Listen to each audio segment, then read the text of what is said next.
Welcome back to Golf Extra. LIV golfers have received a lot of attention from the money they received to join the Upstart organization, but it turns out that's far from guaranteed. A total of 20 golfers were in LIV's open zone after the season, with an additional 4 golfers in the drop zone. But who are these golfers, and what is their outlook for next season? Don't forget to hit that like button and subscribe for more videos just like this one. Now let's get right into the LIV golfers who found themselves in jeopardy. LIV Golf Promotions creates an open pathway for players to compete in the LIV Golf League, and the interest shown in the event's inaugural year reinforces the significance of these new opportunities for the sport. There's exceptional talent from all corners of the globe, and LIV Golf is establishing a platform for these current and rising stars of the game to build their careers in new, exciting ways.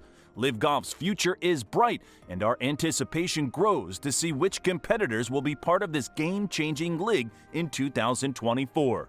Greg Norman. Chase Koepka. Chase Koepka, after finding himself in the relegation zone following the LIV Golf season, will play next season separated from his superstar brother Brooks.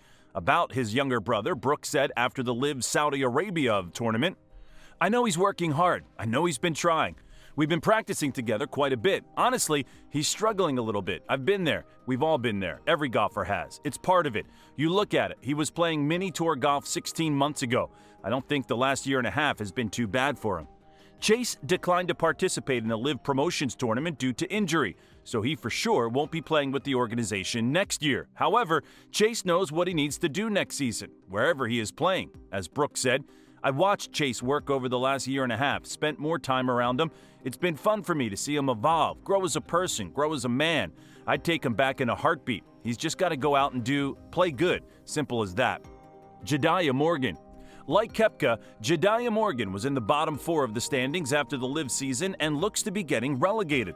The captain of his LIV team, Cam Smith, said after the season, "There's a lot to think about there. We are all there to help him. If he wasn't to make it, I think a year where he could develop his game elsewhere and become a more consistent player and a better player might not be the worst thing."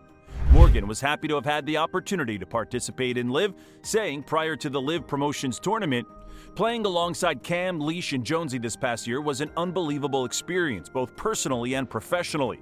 Helping the team win in Bedminster in the U.S. in August, playing in front of a home crowd in Adelaide, and sharing those memories with the guys are highlights that are tough to beat. I couldn't quite put together the consistent play I wanted to, but I learned a lot from the season, and I know what I'm capable of. Obviously, the goal is to return to the Rippers, so I know what I've got to do in Abu Dhabi." Morgan did make it to the final round of the LIV tournament, but wasn't able to make it into a qualifying spot in the end. He did play well, though, so maybe we'll see him again soon. Pat Perez. Pat Perez was once a strong supporter of the PGA Tour, but over the last couple of years, that allegiance has seen a wholesale shift towards LIV Golf. For example, about Jay Monahan, the PGA Tour's commissioner, Perez said, "We don't give a damn how he feels. We know how he feels about us, so it's mutual." However, he found himself in 28th place and in the open zone after the LIV season and was technically a free agent.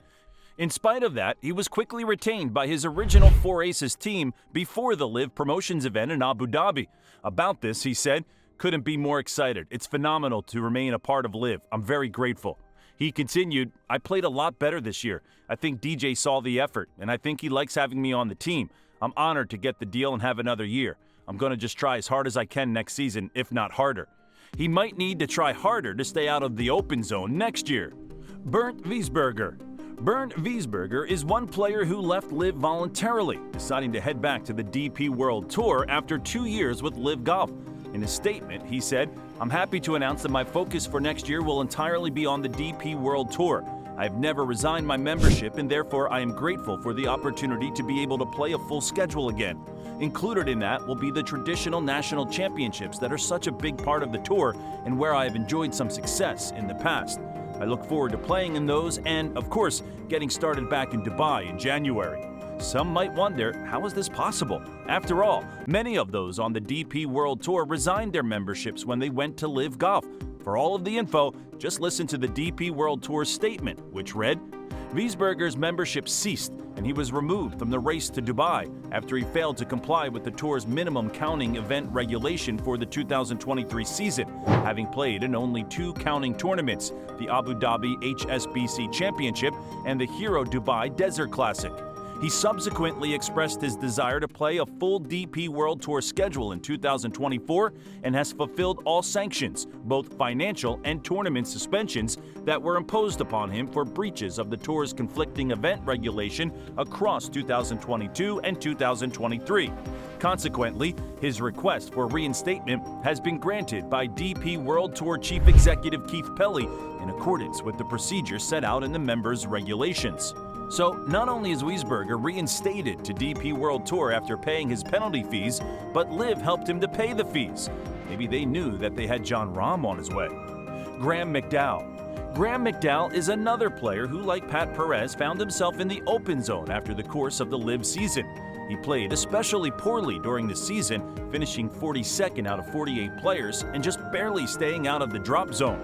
As such, McDowell found himself facing an uncertain future with LIV, saying, "And when you start looking at the list between 25 and 44, you have a lot of contracted players in there. Obviously, my contract runs out at the end of the year. It's the unknown. We're moving into a unique thing that's never happened, a transfer market, free agency window. Will LIV bring any players from the outside? I don't know. Could be 0, could be 10. Being logical about it, I have to look at the list of guys and know I have to be vulnerable. I feel like I've been a good spokesman for the league and a good ambassador for the tour, and hopefully there is a captain who wants me on his team." McDowell admitted that his normal level of golf wasn't achieved with LIV, due in part to the criticism that he received for his decision to join, saying, "I'm very happy where I'm at playing golf, but I think the negative attention affected my play a little bit in the beginning. LIV is a great environment for me, but no doubt the negativity that came my way and toward the league was unprecedented in the game of golf.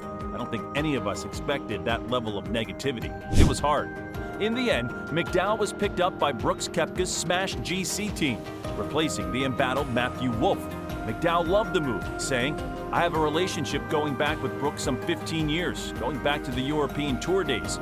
Ricky Elliott, Brooks' caddy, and I grew up together in Northern Ireland, and I've had a great rapport with Brooks over the years. It was a really good fit." He hopes that the new relationship will drive him back to his previous form, saying, "Where I'm at in my game and my career, it's imperative that I have someone driving me hard.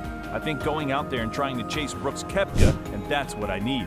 Comment with your thoughts and make sure to subscribe for more content like this. We'll catch you in the next one.